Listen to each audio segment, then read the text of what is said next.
Ocean. An unforgettable sight in the aftermath of a tropical storm. Caskets floating to the surface and being carried away in floodwaters. It happened during 1994's Tropical Storm Alberto. Its unrelenting floodwaters displaced thousands across Middle and South Georgia, all while destroying homes and businesses, even washing away graves. Fox 5 meteorologist Jonathan Stacey takes a look at the impact Alberto still has 30 years later. This is the story of a city joined together by a bridge, but almost divided by the flooding of the Flint. We're on the west side of town. You go across the bridge, that'd be the east side. Albany, the southwest Georgia home of just under 70,000, and is also the birthplace and workplace of Michael Fowler, the county's coroner. All my whole life, I grew up here. Went to high school here, worked here all my life, and I love Albany. But to say he's seen this city at its best and its worst is an understatement for this undertaker. In my career, I've responded to 24 major disasters around the world. From the World Trade Center, 9/11, from Hurricane Katrina and Rita in New Orleans, from Maria and Irma in Puerto Rico, from tsunami in Thailand. These are the unforgettable headlines of Fowler's decades-long career with the FBI and GBI medical examiner's offices. In 2020, Fowler became the face of Time Magazine's special report, Heroes of the Front Lines, when Albany was hit with a deadly wave of COVID cases early in the pandemic. Just another chapter in a career best defined by crises and catastrophe. It's July 1994.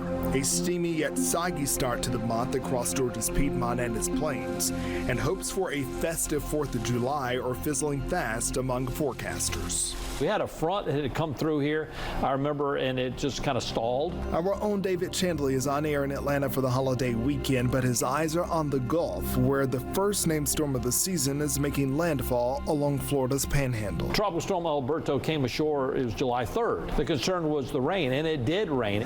By the end of July 5th, almost 2 months worth of rainfall had fallen in less than 48 hours at Hartsville-Jackson. But the worst was yet to come, especially for Georgians south of the metro. And then all that rain filled in the Flint River, and then the system backtracked like the low did, right? And it came down into middle Georgia. In a 24-hour period between the 5th and the 6th, America's Georgia is drenched with a record-shattering 21 inches of rainfall. But it's Albany that quickly becomes the epicenter of Alberto's impact. When it was coming down the highway like an ocean, the waves, you can just stand down on Martin Luther King and see the water coming. And we had to run across, get in our cars and get across the river before the water get there. David recalls what he saw from the air as he surveyed the now hard-hit city where he started his career. You couldn't see where the river started or where it ended, the banks. And it was just everywhere, and it was a muddy, muddy mess. While this natural disaster changed lives and the landscape of the region, it launched Fowler, who at the time was in his early 30s, into an unlikely career.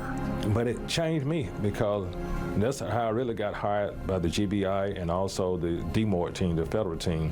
I volunteered to go out there and help to retrieve the caskets. As efforts to rescue the living continued into mid-July, the displacement of the remains of the dearly departed became the most disturbing and defining horror of this once-in-a-100-year flood. All these graves was underwater. Both sides, all this was under the water. What happens when that water come on top of the grave, the pressure from the water will slide the vault top over, and just a peep, and the water starts filling up in that vault and push the casket. It'll shoot up just like a missile. In the months and years that followed, Fowler played a critical role in working with families using DNA records to recover and re-enter their loved ones' remains, an effort that continues to this day. They were buried and was in the cemetery for years, but still, if they're not in the same spot where they left them, if they buried them beside a tree, they know Mama was beside that tree. But Mama grave's not there, then where is Mama? They be wanting to know.